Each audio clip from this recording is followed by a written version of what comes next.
Coming to you from the Freedom Federal Credit Union Studios, Harford County Living presents Conversations with Rich Bennett. Slow pitch transfer.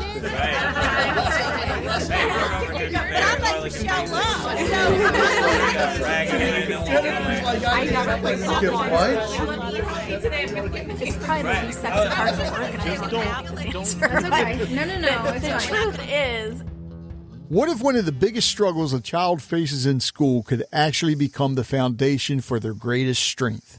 For millions of students, dyslexia can feel like a life sentence of frustration. Hours of tutoring, expensive programs, and still feeling like they're falling behind. But today's guest believes the problem isn't the child.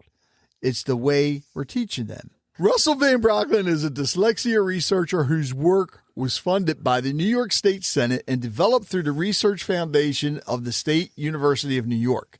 His research program achieved something remarkable. Highly motivated high school students with dyslexia went from writing a middle school level to performing at the level of the average graduate student on the GRE Analytical Writing Assessment, all within a single school year. Russell has spent more than a decade helping hundreds of dyslexic learners turn frustration into confidence, and his approach flips traditional instruction on its head, focusing on word analysis, building small wins, and using a student's personal interest as fuel for learning. The result? Students not only catch up, they often surpass expectations. And let me tell you something, everybody listening, you are going to be blown away when you hear Russell speak, because he, I'm not going to give it away. I'll let him give it away, because we were talking in the green room and he told me something. I was like, what? No way. And it was hard to believe. So Russell, how's it going, man? Thanks for having me. It's going great. Oh, my honor. All right. How in the world did you get into this? Well, this is the last thing I was ever supposed to do with my life. I was supposed to be a bureaucrat in the New York State government. Okay. What happened was, it was the late 90s. I was finishing up college, and I wanted to know how laws work. And that's some class I wanted to know. So I had this insanely ridiculous idea of applying for the New York State Assembly internship program, and I was accepted. And people ask me, well, what's insane about that? You're finishing up college. It's one of the natural ways of finishing. I said, well, I showed up at the beginning of the session, and I said, here's my neuropsychological evaluation. I have a first grade reading and writing level. What? Yeah, I had a first grade reading and writing level. And the director freaked, because at that time, how it worked is, for most of the time, you had the assembly member, the elected official, the chief of staff, who was probably an intern a year or two before, and then the intern. And that's all you had to run the office for most of the session. I was supposed to answer phones, take down notes, file things. Yeah, with it being that dyslexic, not going to happen. So the director goes up to the speaker's office, and they said, you're not going to get rid of this kid because he's dyslexic. Figure it out. So they got a committee together of their senior people, and they came up with a radical solution. They literally pulled me out of the majority leaders program. They literally pulled me out of the legislative office building and placed me in the Capitol, in the majority leaders program and council's office that ran the assembly day to day. So I was away from my peers for almost the entire time, which was a big part of the internship. I walked in and I see why they did it. They had 3 administrative assistants that could help me with my horrendous writing. So that went great. And then for the academic portion, I gave an hours-long presentation and Q&A session instead of a paper, which was a very standard accommodation. Yeah, well, so at the end of this, they recommended an A- for 15 credits. But you have to remember where I came from. I wasn't coming from some Joe Schmo minor elected official. I was in the place that ran the assembly day to day. I was with these people nights, weekends, what I wanted, not what they asked me to do. Right. So I was offered to be a lobbyist. I was offered good government positions because of the recommendation I got from this office and the people that I know. I could just pick up the phone and talk to the people that ran the place. Well, when it goes back to the New York State, to the political science department of the State University of New York Center at Buffalo, they looked at these massive accommodations and they said, we don't like these. So they don't like what the state came up with. So they decided to lower my grade from an A- for 15 credits. Guess what they lowered it to? Don't even tell me a D or an E. No, they flunked me. What? They flunked me for 15 credits. Are you serious? Yes. Why? Because they didn't like the accommodations the state government came up with. That's bullshit. Sorry, but it is. I mean, Well, that's what I thought. So this took me away from my chosen path of being a bureaucrat. And I went to my professors and I said, never again. Where can I go in graduate school so I can go ahead and learn to read and write so I can teach other dyslexics? And they said, well, if you like politics and you want to learn to read and write in grad school, it's obvious. Law school. So okay.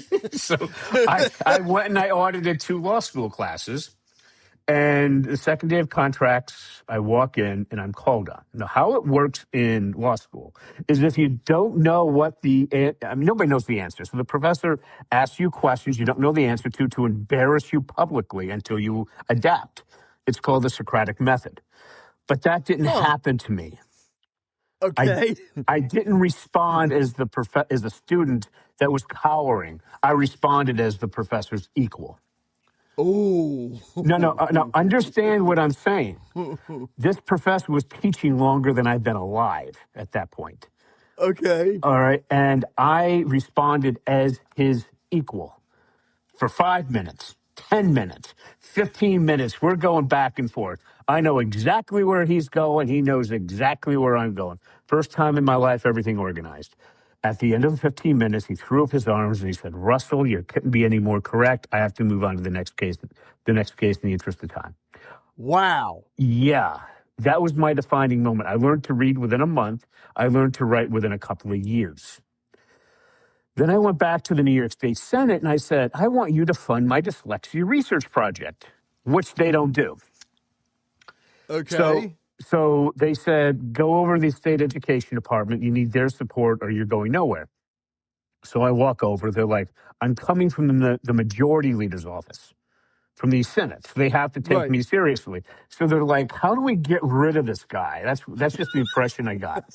So they said, where is this research out of? I said, Buffalo. And they said, okay, we want a SUNY distinguished professor in psychology to evaluate it. And if they don't recommend it, you're going nowhere because that's their highest rank in psychology. I said, okay, it can't be that hard. We got the largest college, the largest university center. Psychology is the biggest one in both. And I went and I found out why the education department official was so smug. There were 2 distinguished professors in psychology. That's it. And I had to get one of them to endorse what I wanted to do. It just so happened that the person that did the neuropsych that I handed into the assembly was one of those 2.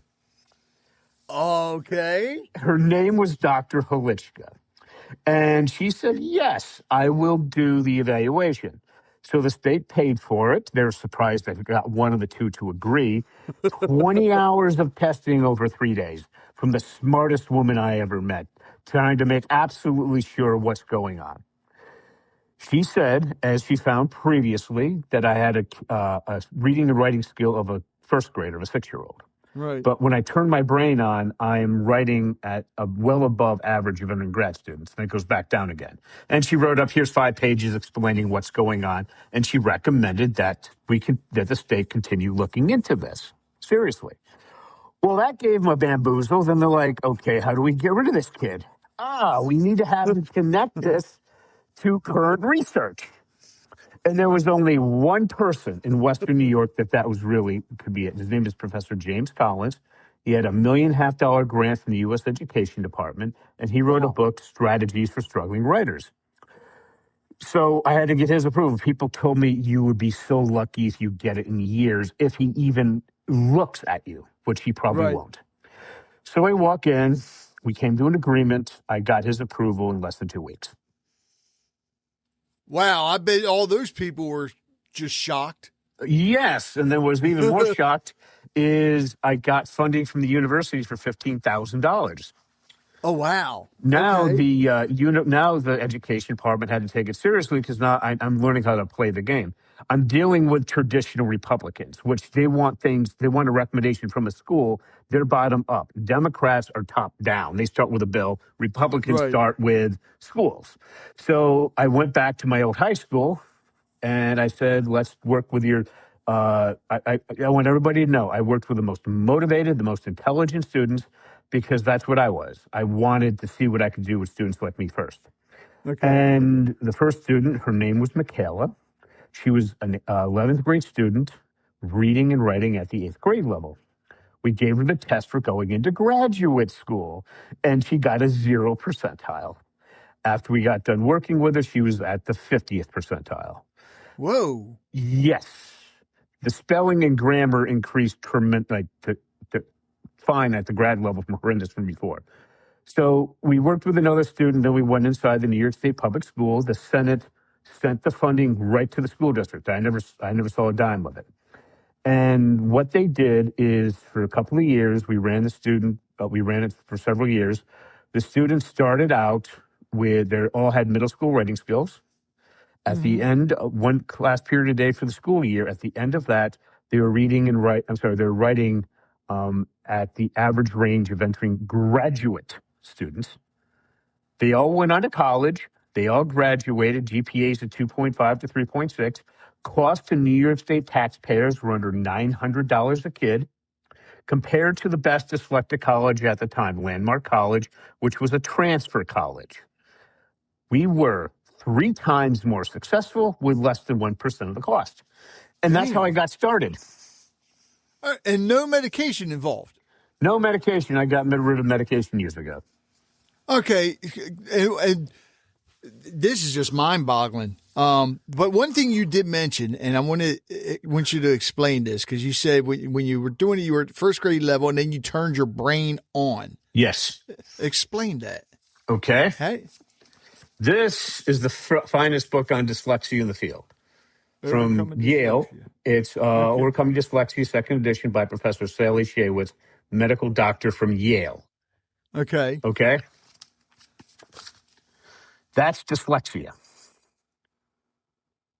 Okay? Do you see how the back part of your brain has this massive neuroactivity? Yeah. Back part of mine has essentially next to nothing. Right. But the front part of my brain is about 2.5 times overactive. Okay. So I turned this part of my brain on. But how do you do that? Oh, that's where I get confused. That's a conversation that'll take 2 weeks full time. Okay. It's complicated. Anybody who wants to know, I have the New York State funded neuropsych from Dr. Halichka. It's 5 pages that explains things.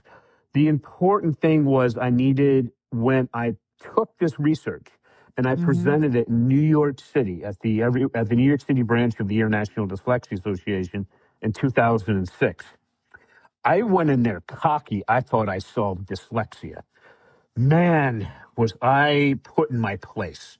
First, I had the senior professors come to me, and they said, Russell, you had 2 students in the last year of the study who went from the middle school level to scoring in the 70th percentile approximately of entering grad students. We don't care. We want the craft of research.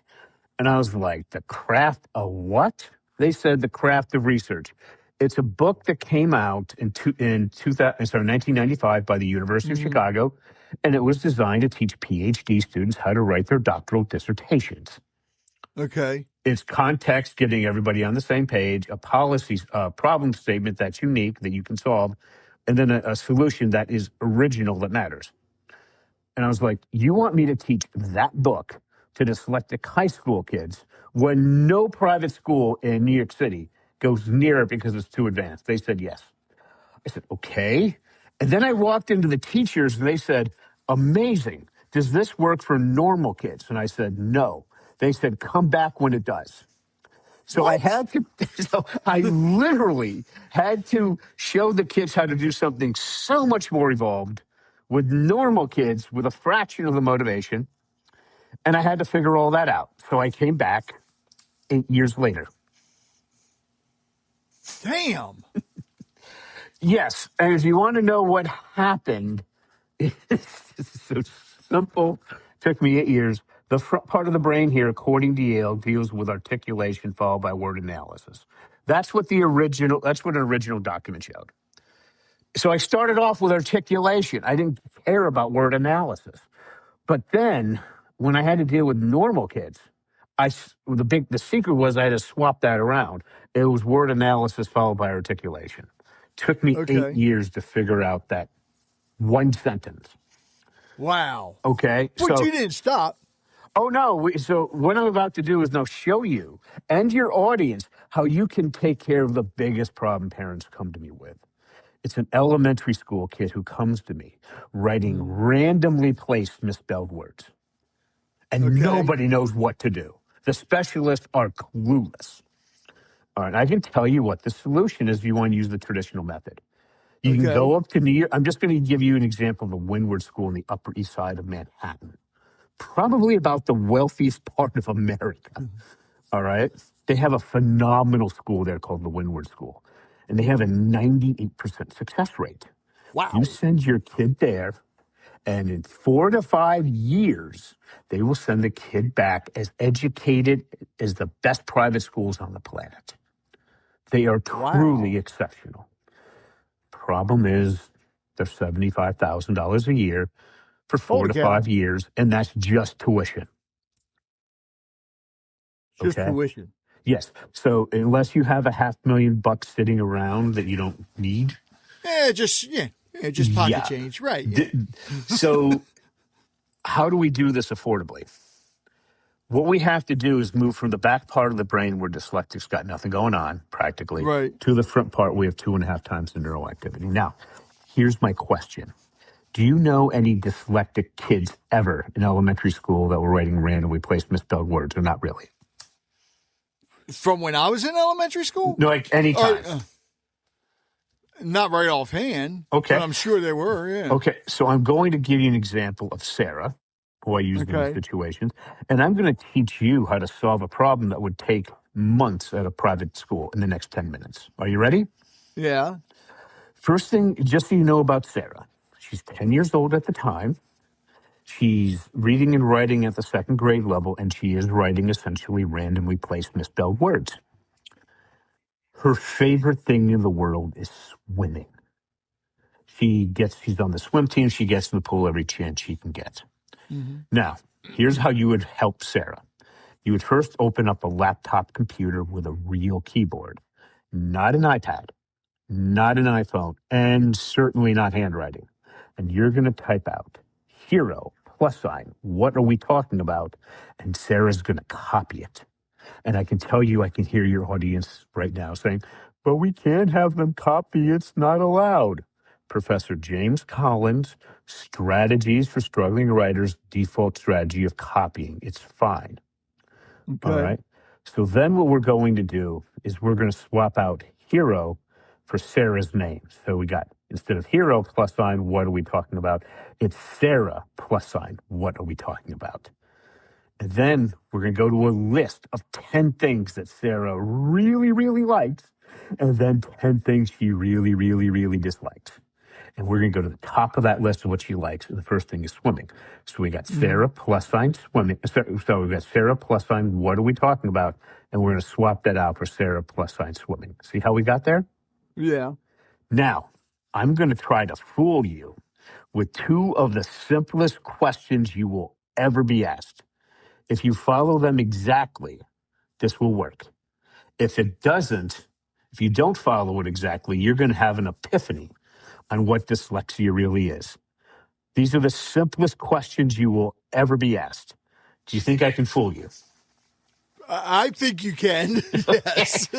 So let's go ahead and give it a shot. So we got Sarah +, swimming. Swimming. We need to replace the + with a word. Here's my question. Does Sarah like or dislike swimming? Like. Excellent. You're one of the very few people that got that correct. Now, are you ready for the hard part? Yeah. I need you to put that word into the sentence and give me the 3-word sentence. Sarah likes swimming. And so what did you say again? Sarah likes swimming. But that's not what I asked. What did you ask? Let's go back to the beginning. I said, does Sarah like or dislike swimming? What's the answer? She likes it. But that's not what I asked. Huh? Do I have you confused now? Yes, you do. Okay. Initially, I asked, does Sarah like or dislike swimming? And you said like, which is correct. But then when you went and put it into the sentence, you did what almost every educated person does. You automatically added the S. Yes. Sarah's Yeah, dyslexic. okay. She doesn't know how to add the S. Okay? Okay. So let's look at the science again. You are processing this back here where you have this massive brain activity. Right. Sarah's processing this here. Nothing's going on.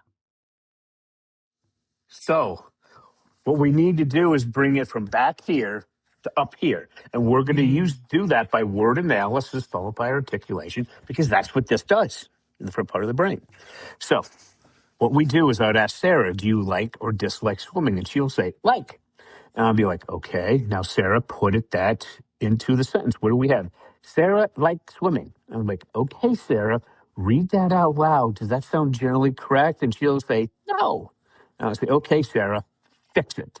Sarah likes swimming. Do you see how that is a very simple form of word analysis? Yeah. Okay, now we're going to go because reason one. Tell me a reason why a 10-year-old girl would like swimming. I think all kids, well, no, not all kids do, but it's just a way to get out. It's good exercise. Well, why a 10-year-old girl would like it? Okay. See, this is, you're throwing me a trick question again, aren't you? Just why would a 10-year-old girl like swimming? It's just something, it's something about being in the water. You just feel so, I want to say almost alive, or better yet, she may feel like she's a mermaid.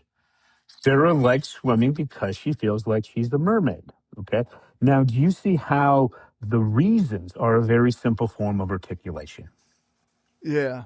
Okay. Good. Now we're up here. But now, first thing we have to do is the teachers have problems with these horrendous grammar mistakes. How do we fix that? We tell Sarah to read what she wrote out loud. And does it sound correct? If not, keep fixing it until it does. Now, and we don't care about spelling on this level at that point. Okay. And what happens is now we got rid of that nasty stuff.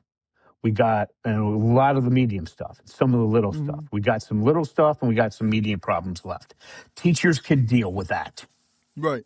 We now made that workable. But now we've got all these misspelled words. So what we do is we tell Sarah what she needs to do is every time she types it out, if there's any misspelled words, she has to retype the entire thing.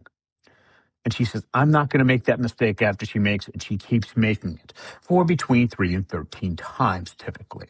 Each time she's thinking harder and harder not to make that mistake until she eventually gets it correct. She's concentrating so hard that that's where the magic happens up here. So we get that right. Then we do that for all 19, for the rest of the 19 reasons. Then we do the same thing, all 20 for 10 likes and 10 dislikes for reason 1 and reason 2. For all 10 likes and dislikes for reason 1, reason 2, and reason 3. Now we've taken Sarah from randomly placed misspelled words to writing a decent grammar, correct spelling, 3 reasons sentence. Here's another little thing. Her reading has improved because if you can write it, you can read it. You can read it. If you can write it, you can read it. Okay? But this is step 3 of a model. Word analysis followed by articulation. By far, the most important is the first one, which is when you're working with these kids, you need to be within their speciality, their area of extreme interest and ability. Okay? So when you do that, this is so important. I'm going to give you an example of my most motivated kid I've ever worked with. I want everybody to know I never saw this before, Casey. I will never see this again. This was a one-off edge case. Casey was 10 years old, reading and writing at the 2nd grade level. And she was very interested in Theodore Roosevelt. So I assigned her this little book, The Rise of Theodore Roosevelt, all 900 pages of it. Wow. Casey was reading at the second grade level. This is for 10th grade to first year college level, depending who you ask. And people are like, why did you do that? Because I'm like, I just go for my motivated kids. I just go right for the end product. Just get them where we're going. Right. Some will start off with Harry Potter, then go to an intermediate book, and then go to the big book. For the motivated kids, I just go right for the big book. So Casey insisted on doing reading first. So I said, okay, Casey, here's the process. She went up to her room, shut the door, and spent 3 hours a night for the next 6 months doing that simple process, most of the days during the summertime. At the end, you could flip just some random page, some random word, and she would tell you the dictionary definition verbatim. She jumped eight grade levels in 6 months, and I worked with her for 15 minutes a week. That was it? Yeah, that was it. So then Casey's mom said, what about something she hates? Is it just for that book? So I said, okay, let's do a little experiment. I said, Casey, here's this, Walt Disney, The Triumph of the American Imagination, all 1,000 pages of it. Anybody can find the first of the two universal themes that creates the Disney magic in Disneyland or Disney World. Mm-hmm. Takes them usually 1 to 3 years to find the second one. I've never had a parent find it. I had to tell them, or the kid had to tell them. Casey found it in 3 months. Okay. Now, here's the point. Why am I spending so much time on this? Because I asked Casey, when we moved from a book you loved to one you hated, what happened to your motivation? She said it dropped by about 50%. Mm-hmm. Most motivated kid I ever worked with. Most kids will drop 75 to 90%. Wow. Yeah, that's why your interventions don't work. Okay? So during your intervention period, until they're at grade level or above, you have to focus on their speciality. Get them an audiobook, get them a book they're very interested in. That's number one. Number two, if you ask an ADD or ADHD or a dyslexic, because the treatment's the same for all three. If you ask them in their speciality, do they have ideas flying around their head at light speed, but with little to no organization? They're going to say yes. Mm-hmm. So then what the secret is we have to force the brain to organize itself by using writing as a measurable output. Let me say that again. We have to force the dyslexic brain to organize itself by using writing as a measurable output. So let's take an example of what is really going on with this. I want you to imagine a very standard thing I could tell you. Imagine you're back in high school. Sorry to cringe your audience, but imagine you're back in high school and you were given this essay. What effect did Martin Luther King's famous I Have a Dream speech have on the American 1960 Civil Rights Movement? You know exactly, generally, how to go and start that research and write it up, right? Right. Now, for a dyslexic, it's like grabbing fog. There's nothing to grab onto. So we have to start off at a very specific point and go outward, not big picture, and eventually get to the detail. We need to start with the detail and then go outward. Okay. So we needed to ask what personally compelled Martin Luther King to want to give his famous speech.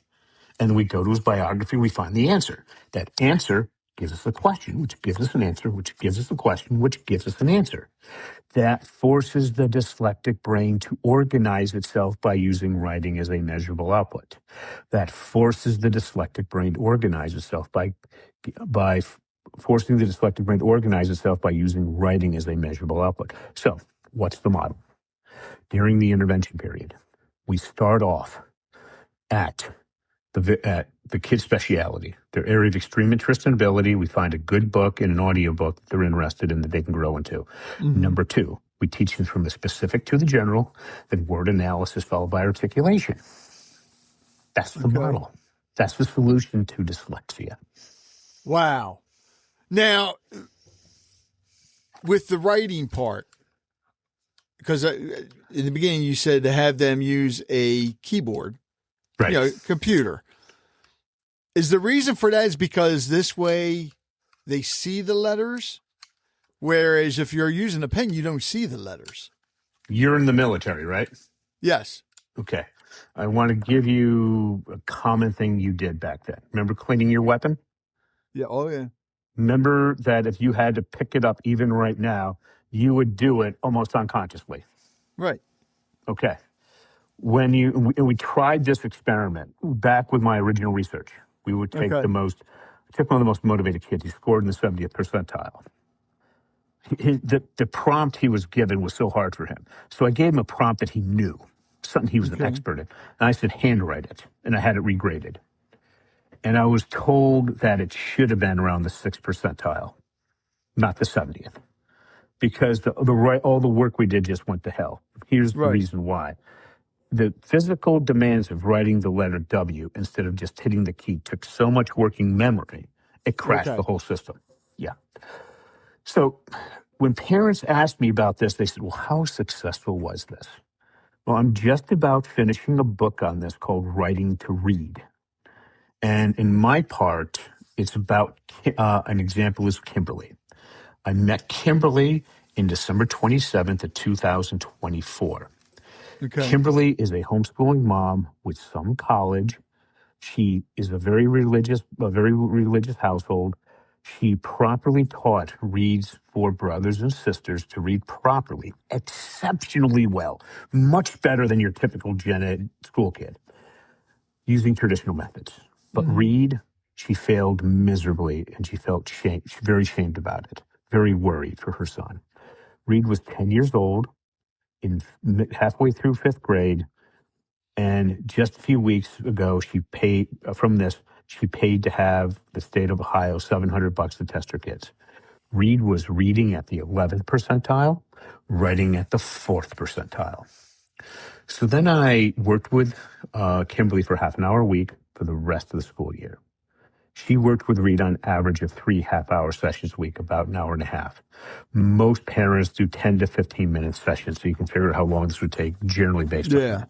At the end of the school year, he had an increase, which I'm not telling you about, because over the summer, Reed's friends came to him and said, Reed, we want you in public school to be with us socially, in class, in lunch, everything. Now, if he had the similar numbers as he did in December, he would be placed in special ed, away from his friends on Happy Kid.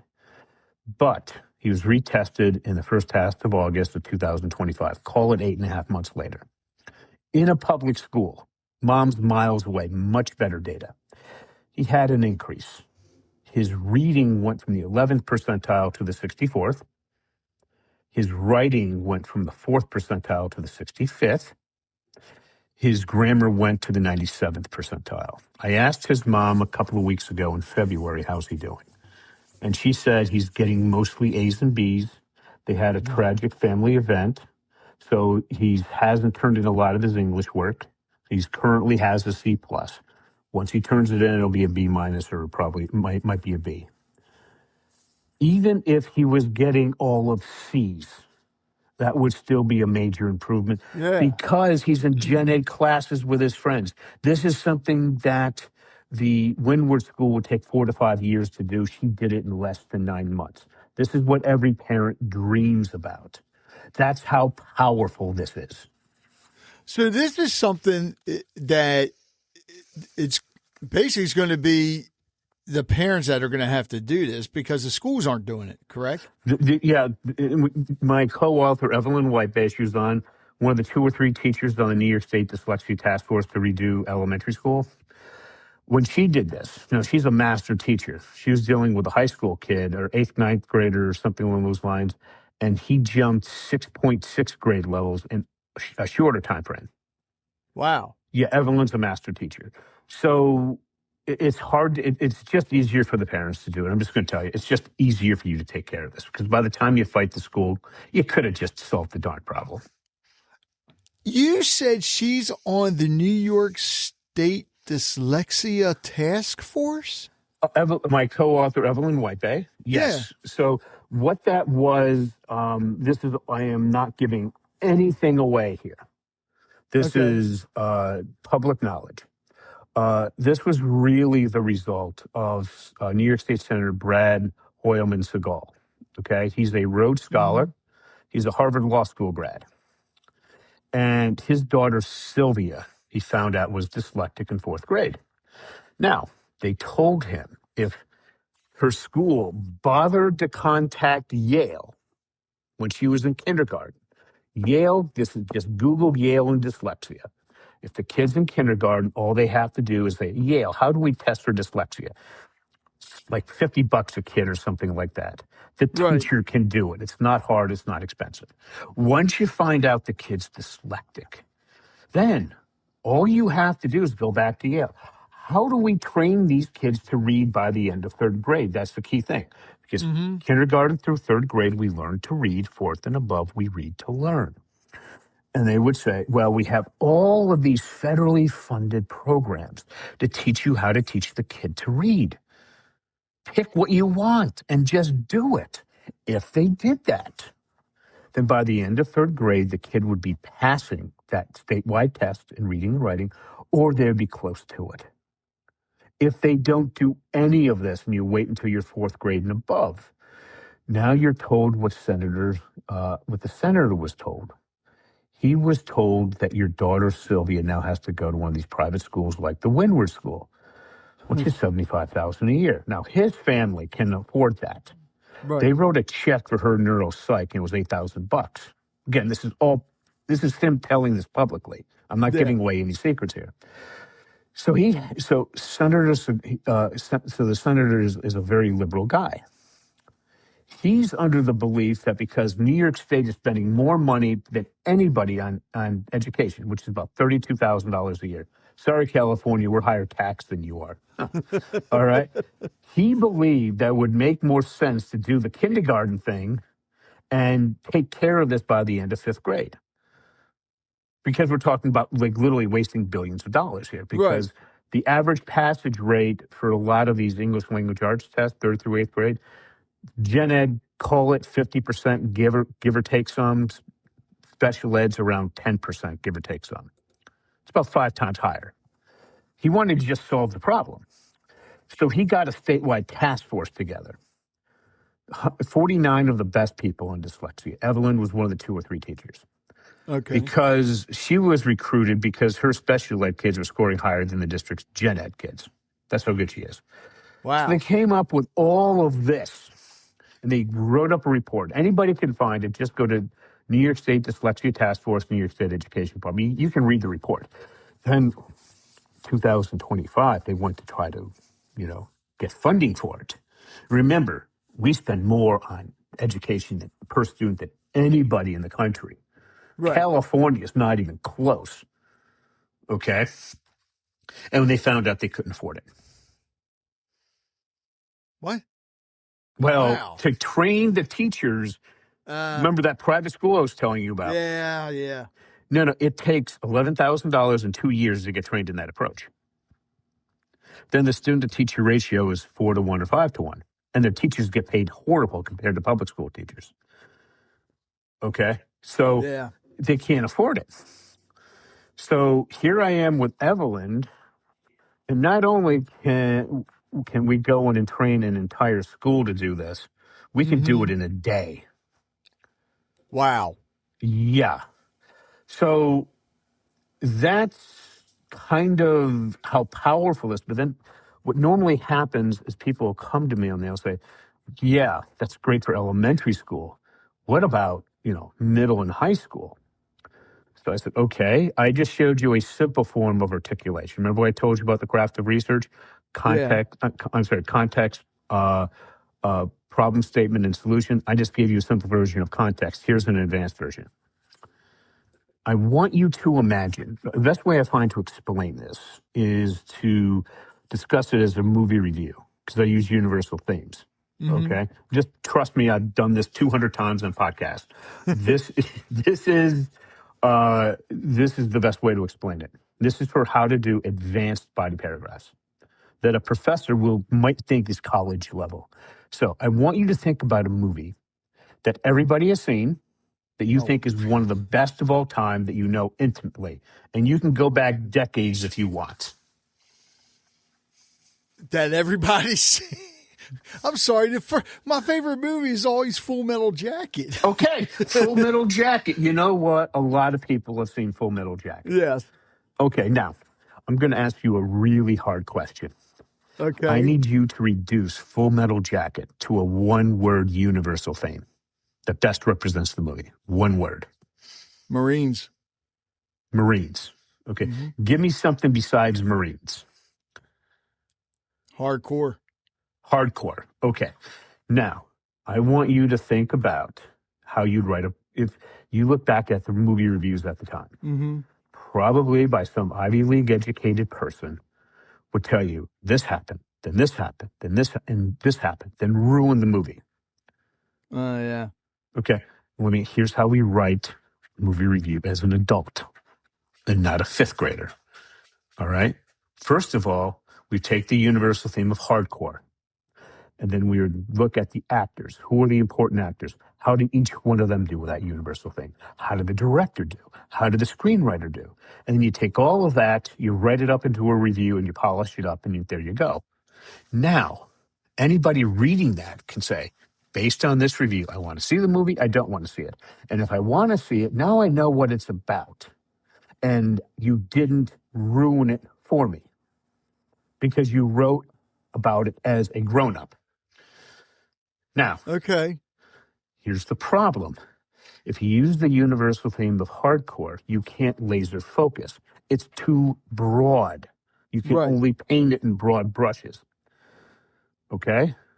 So now we have to kind of fix that before we do paragraphs. Now, what I'm about to do is traumatize your audience because I have to take you back to high school, an English class, and Shakespeare. Okay? I like Shakespeare.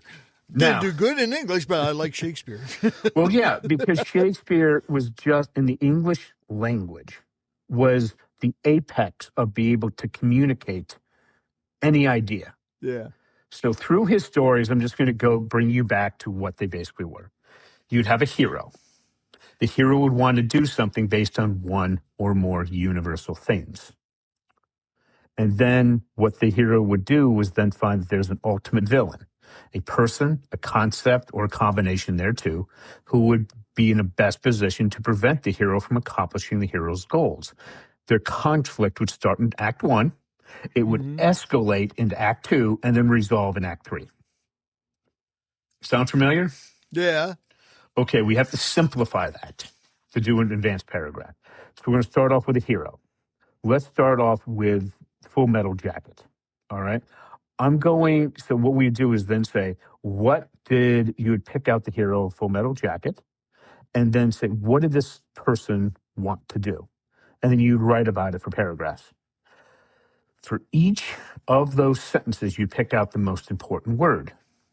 And you take all the most important words. And this is where, because we take the most important words in the list of them, and then you decide which one of those is the best, most important word. That's going to be your base universal thing. But do you remember back when we were discussing the movie review and you said hardcore? Remember how broad it was? Uh-huh. That's the problem here. The base universal theme is going to be too broad.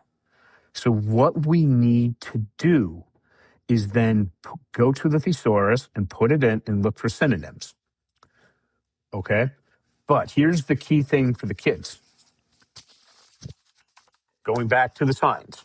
See that overactive front part of the brain being 2.5 times the overactive? Right. That deals with word analysis followed by articulation. Here's my question, and it's incredibly serious. How do you use word analysis if you don't know what the heck the word means exactly? Ooh. Yes, there's the problem. Here's how we solve that problem, and we're doing a base to get these kids to learn hundreds of evolved words, and this is what skyrockets their reading. What we do is we have them type out the word, so the base universal thing, like in your case, it's hardcore. All right, we'd look up that definition on Merriam-Webster's online dictionary. You're going to type out the word and type out the definition. The kids are going to pick a definition and type it out. And I can hear the parents screaming now, but my kid won't do it. If you're outside their speciality, you're darn right they won't do it. Right. But if you're inside and they understand why, they will do it.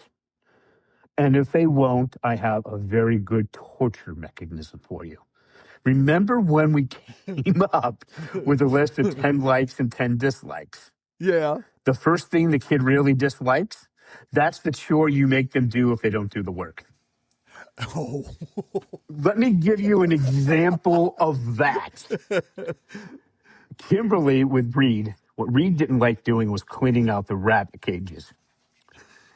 Now, if Reed didn't want to clean out the rabbit cages, what we would do is he would just stop doing his work.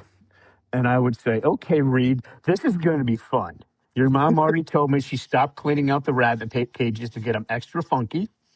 Oh. All right. And she's going to take a video of you cleaning them out because you won't do the work.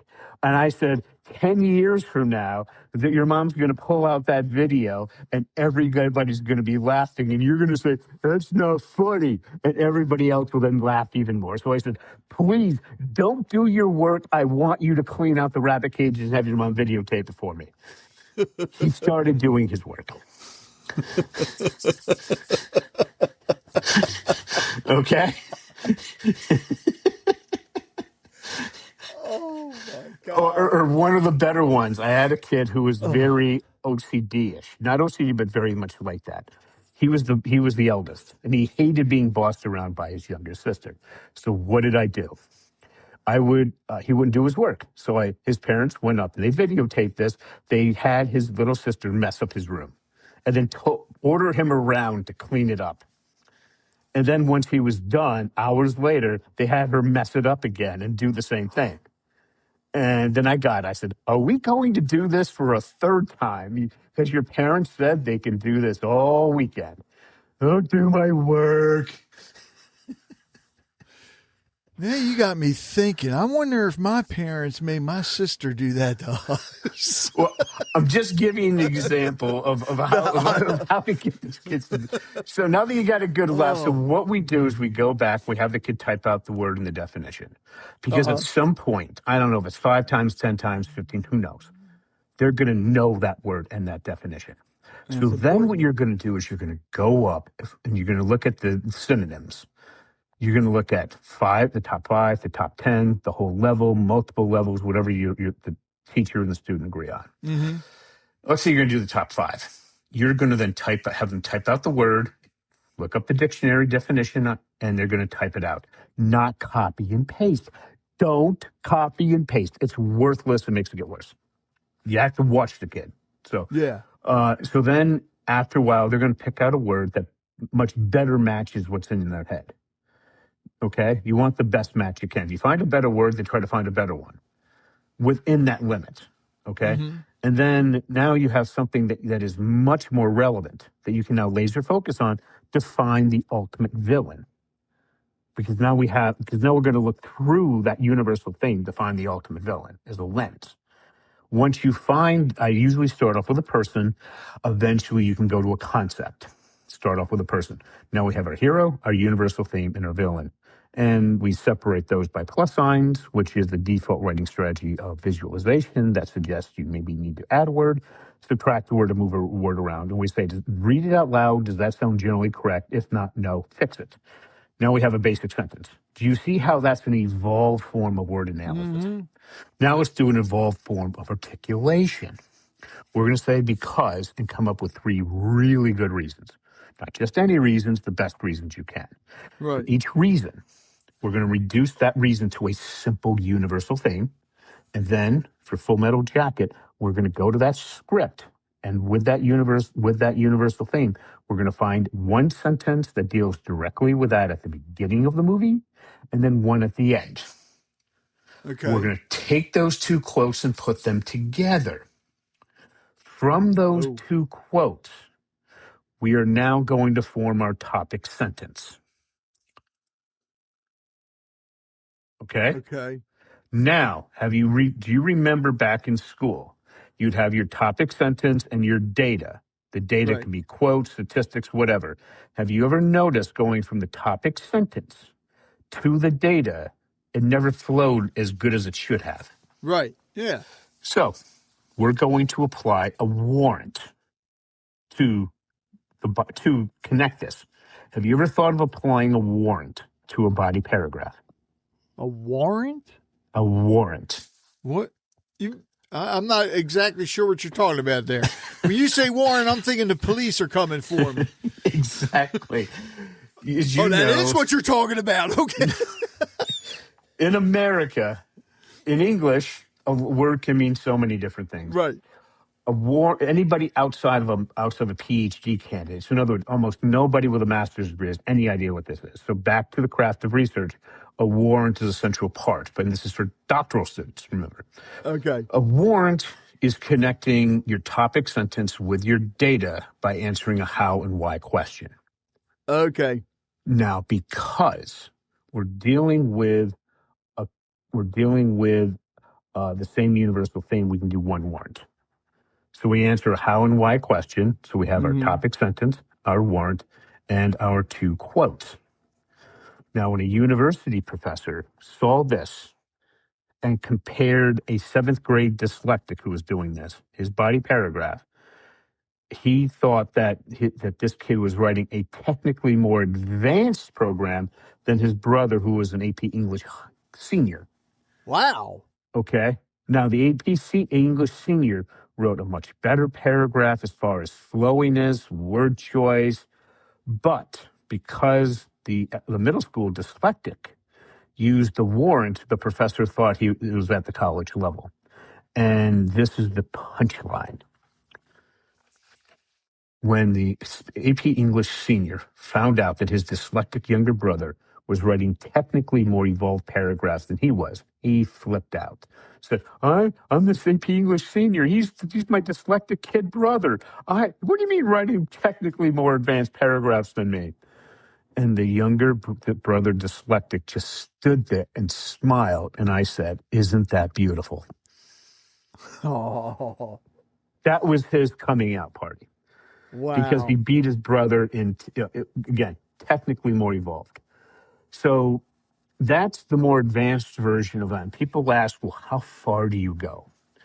Well, one of the clients that I'm working with is not dyslexic at all, no learning concerns whatsoever. His name is Grayson.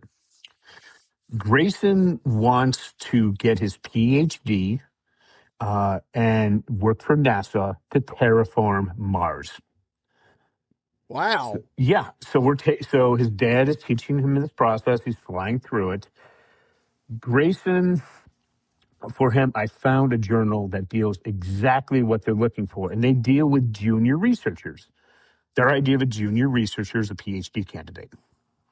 And we're going to show Grayson how to go through the full context problem solution.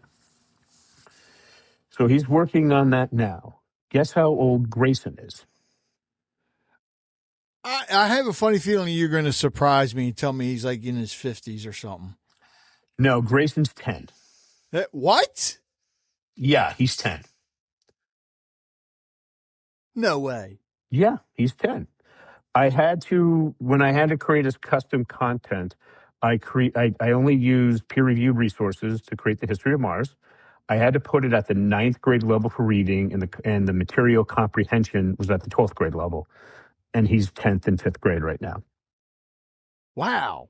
Yeah, so he's flying through that context stuff I told you. Then we'll do the problem statement and then the solution.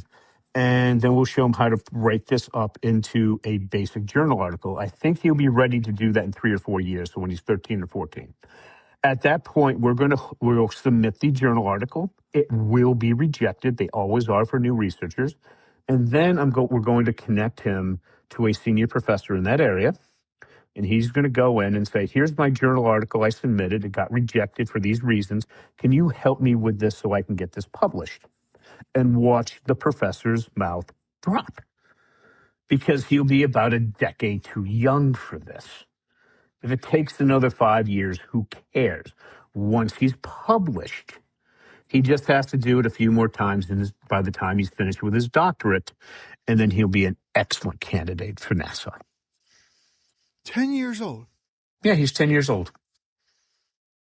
Unreal. Yeah, and he's not dyslexic in the least. Nothing. He's in the 99th percentile for math and science. Wow. Yeah, Wow. the kid's a freaking genius. So what I will do is to see how far I can push these kids and Yeah. start generating ideas. I will ask them what they want to do, and then I'll ask a why or sometimes a how question, and we'll see how long they can go until they just flutter out and start coming up with nonsense. Every time Grayson had to stop, it was because the problem that needed to be solved, humanity won't be able to do that for thousands or tens of thousands of years. It's like, how do we travel to the next star? Yeah. Okay. So that gives you a kind of overview of what we do. Okay. Now, and the whole time we've been talking about working with kids, but what about adults that are dyslexic too? Can you work with them as well? Oh yeah. My first program is what I use for adults. Okay. Most advanced ones I had, give you an example, the gentleman was dyslexic. He had a master's in business administration from Columbia, Ivy League. Wow. Did very well. So what we would do is we'd start off with what's the general, we'd give them a prompt, which is about a paragraph, and we'd say, what's the primary argument that they want you to do? I would walk into your local high school, to your ninth grade advanced placement English, 14-year-old kids, and ask them the same question. Every one would take no more than 2 seconds to tell me. He took almost a minute. After he practiced it over 50 times, he got really quick at it. That program is sheer repetition. It is the definition of not fun, but it's a rocket ship. Adults learn it real fast. Okay. Yeah, so we work. So that's an example. Or the older the kid is, the quicker they pick it up. Or we can take them through pretty much anything. The thing is how we operate, because you know how expensive tutoring is. Yeah. We teach the parents to teach the kids. Now, when people sign up, we had to look at pricing this. We're on a learning platform called School, SKOOL.com. Yeah. So for most parents, I'm looking at my competition. It's $500 to $1,000 a month. And nobody can afford that unless you got a couple of BMWs sitting in the driveway. Or you go to that school in Manhattan. Yeah. Well, $500 a month's not even going to scratch that tuition. Yeah, that's lunch there. Yeah, so what I did is one of the people I met on a podcast, her name is Angela. She's a certified elementary school teacher from the state of Texas, master's degrees, 11 years of experience. She quit when her daughter was born to become a homeschooling mom. Her son, Reed, she's walked through this process. So she's going to be the one who teaches our course. She's there every week for 60 to 90 minutes to answer questions. We ask parents to submit them a couple of days ahead of time because a lot of parents ask the same thing or very similar. And that's the only, and for live support, we cut the price back from $500 a month to $1,000 a month to $147. And you stay with us for as long as you like, as I said. For Grayson, we're taking him all the way through a dissertation. Submitting an idea for a journal article. So you stay with us as long as you'd like.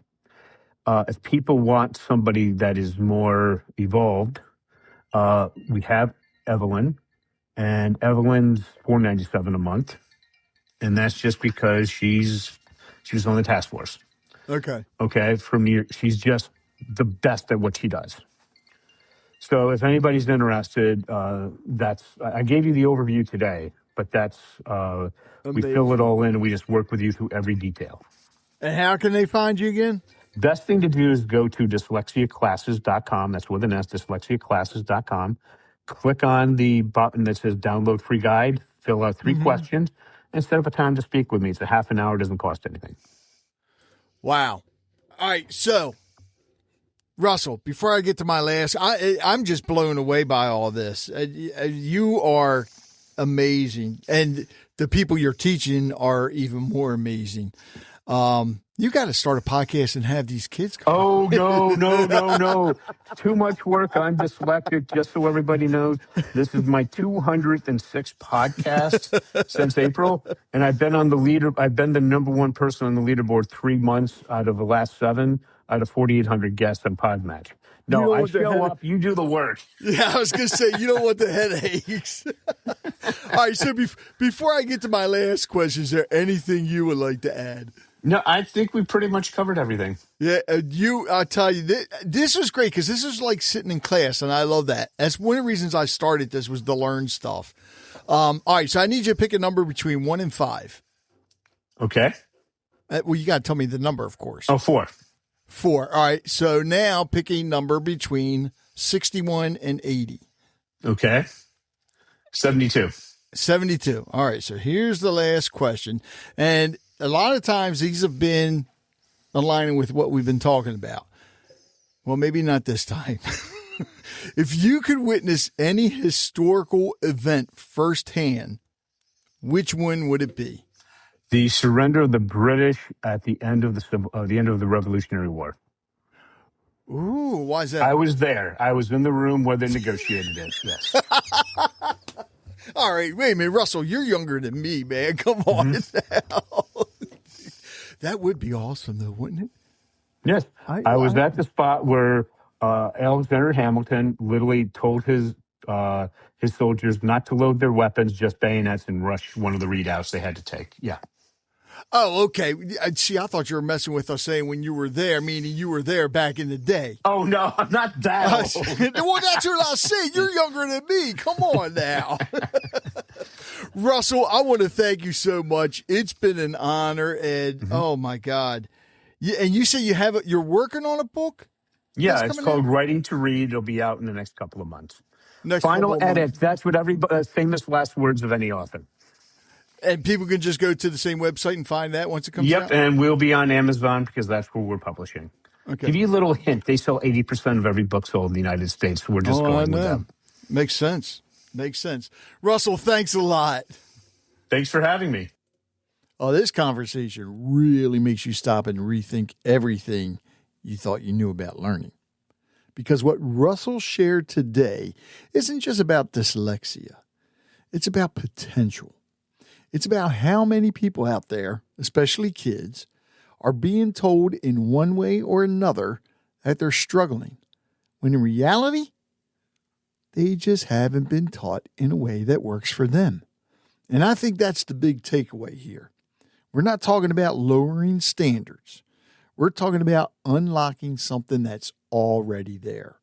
Russell went from having a first grade reading and writing level to developing a system that's helping students jump multiple grade levels in a matter of months. That doesn't happen by accident.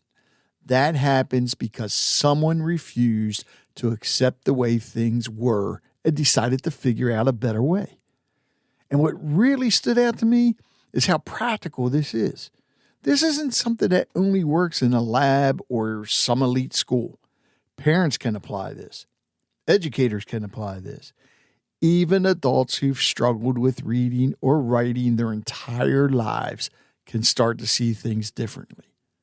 So if you're listening right now and this hit home, maybe for your child, maybe for someone you know, or maybe even for you, don't just let this be another episode you listen to and move on from. Take a step. Learn more. Ask questions. Try something different. And if you want to connect with Russell, get his free guide or just learn more about what he's doing. Head over to dyslexiaclasses.com and I'll have the link in the show notes.